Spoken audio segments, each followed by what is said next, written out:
Problemas acumulados de tipo histórico, más otros problemas más coyunturales o de más recientes. Por ejemplo, en términos del financiamiento histórico del Ministerio de Salud, uno mira que siempre ha tenido un presupuesto muy bajo, un presupuesto que nunca representa ni siquiera el 1% del PIB, cuando en otros países estos presupuestos alcanzan alrededor del 5 o 6% del Producto Interno Bruto de cada país.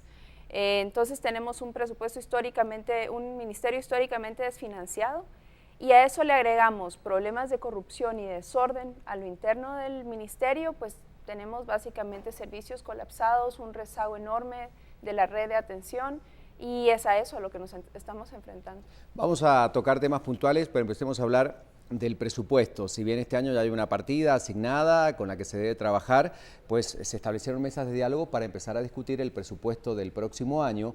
¿Cómo está para el área de salud? Surgieron algunas propuestas, el aumento obviamente de recursos para esta cartera, pero finalmente ¿cómo se discute el tema? ¿Cómo se visualiza lo que puede ocurrir con los recursos para el año 2017? Sí, ahorita que nosotros entramos ya el presupuesto, el anteproyecto la propuesta del Ministerio de Salud ya se había presentado al Ministerio de Finanzas para el 2017. Estamos ahorita aprovechando una pequeña ventana de oportunidad que hay para revisar nuevamente ese presupuesto y definir criterios de mejor distribución de ese techo presupuestario que ya nos definió el Ministerio de Finanzas para el 2017. Así que estamos en este momento tratando de hacer algunas mejoras. Y muchos de los criterios que estamos tratando de cambiar es que el presupuesto se hace generalmente con una lógica histórica.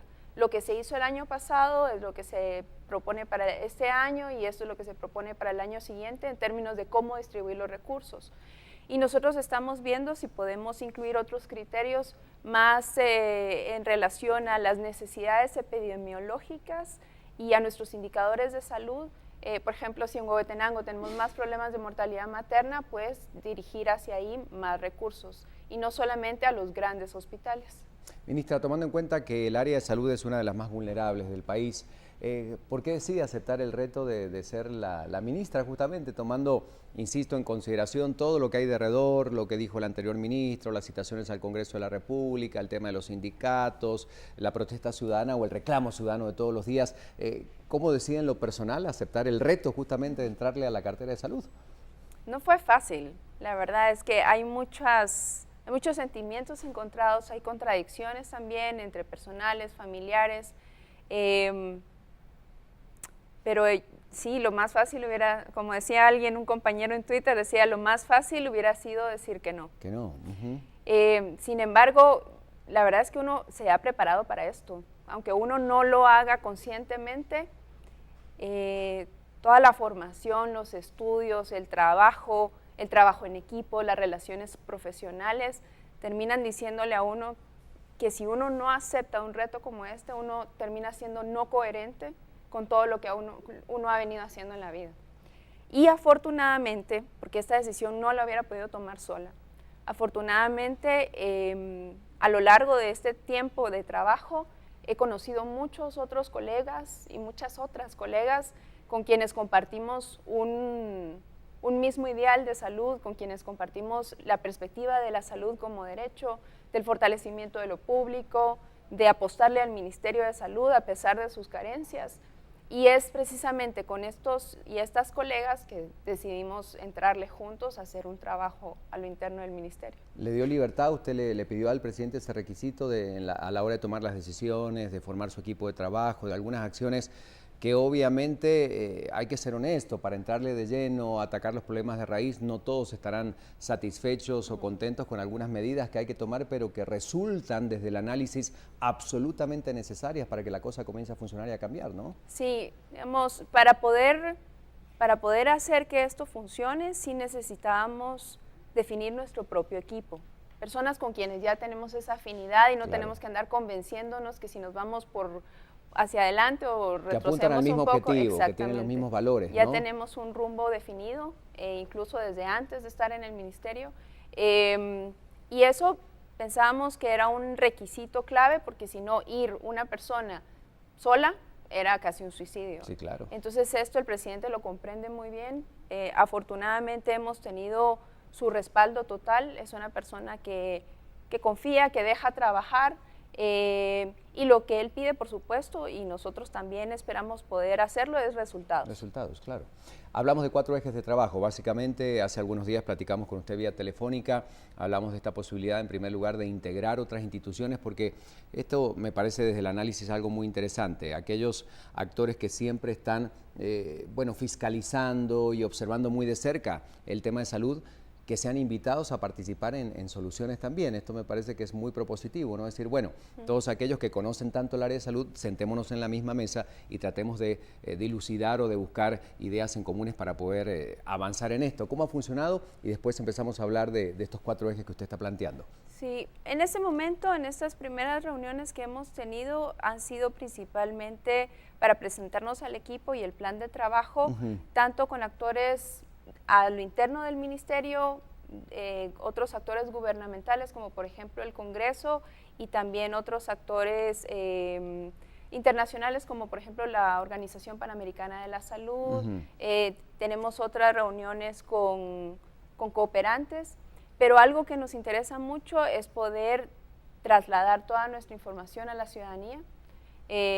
Trabajar de manera conjunta con algunos centros de pensamiento que tienen una fuerte experiencia técnica.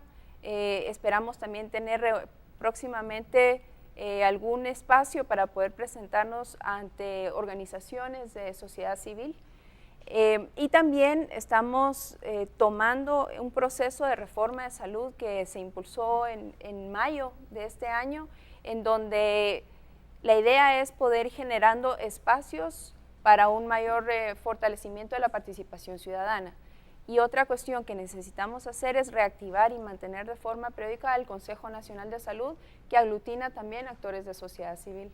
Hablemos de esos 4 ejes, entonces, en los que se basa esta primera etapa o la gestión, por supuesto, en los años que usted va a dar frente a la cartera, y expliquemos en qué consiste cada una y qué resultados medibles se pueden esperar justamente de estas acciones que usted está planteando.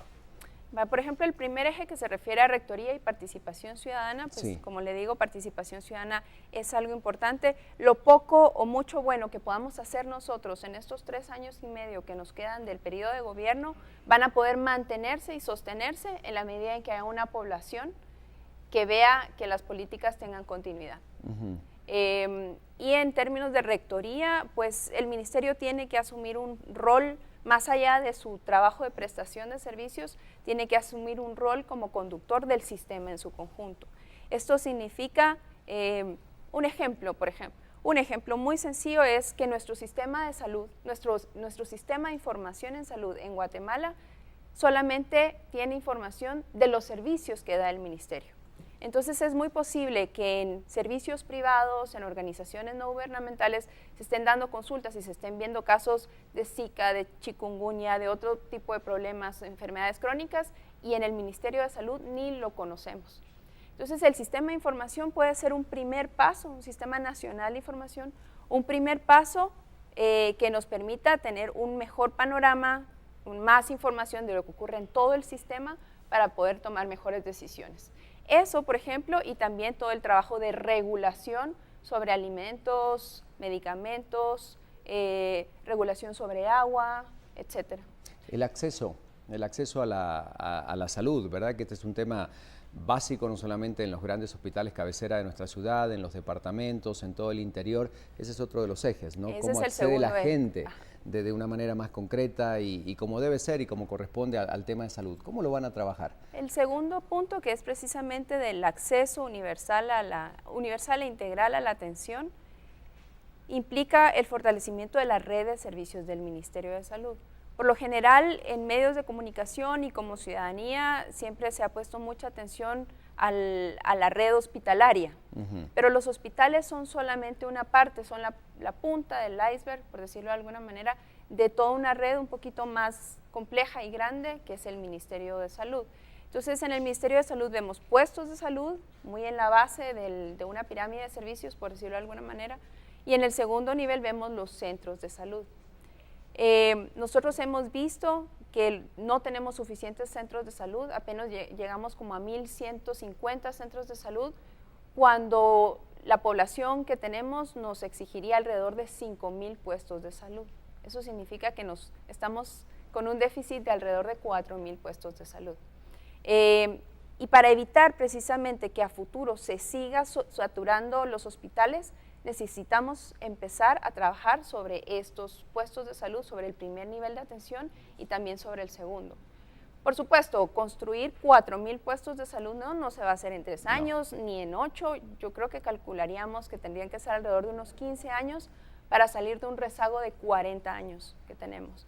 Pero la decisión la tenemos que tomar ahorita. Es una decisión osada de venir y decir, vamos a iniciar a identificar en dónde necesitamos más puestos de salud, hacer las gestiones para poder construir estos puestos y establecer un modelo de atención que de hecho ya está funcionando en algunos lugares para atender a toda la población de forma gratuita en el sentido que no se cobran los servicios en el punto de entrega, pero hay un presupuesto público fuerte, que dé atención a nivel individual, familiar y comunitario, y que atienda todos los ciclos, todas las etapas del ciclo de vida de las personas.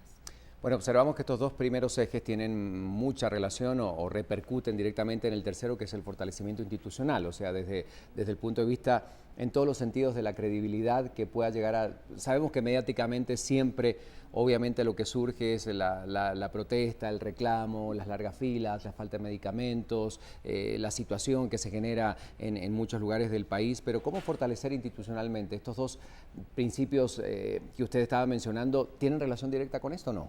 Sí, o sea, para que nosotros podamos tener servicios de calidad, que den una atención integral, que atienda a todas las personas, necesitamos tener un ministerio fuerte. Y eso es lo que no tenemos en este momento. Y es precisamente por ahí por donde vamos a tener que empezar. Y es muy probable que la parte de la mejora así súbita de los servicios no lo vayamos a ver. Quizá en este momento logremos detener el colapso de los servicios de salud, pero para poder salir de ese colapso y revertirlo, vamos a necesitar todo un trabajo de reordenamiento, aumento de financiamiento y mejora de la manera en que está organizado el personal y los trabajadores y trabajadoras del Ministerio de Salud. ¿Cómo van a trabajar o lo plantean en el tema de educación? Porque el acceso a la salud a nivel primario, en las comunidades, a todo el tema preventivo, que también tiene una repercusión directa ya en las estadísticas, ¿verdad? ¿Lo piensan plantear de alguna manera de llegar? Porque hay programas muy buenos y conocemos el de Fundazúcar y de muchísimos otros que funcionan muy bien y que han generado a lo largo de los años muy buenos resultados. ¿Cómo van a tratar de empatar el trabajo con otros ministerios, ¿verdad? Para hacerlo de una manera más integral. ¿Está planteado eso? Eso se hace a través del modelo de atención en los puestos de salud. Este es el primer nivel de atención y el trabajo de los distritos de salud, que son como las oficinas del Ministerio de Salud que se encuentran en cada municipio. Básicamente, el puesto de salud no es solamente la atención que da a la gente que llega al puesto.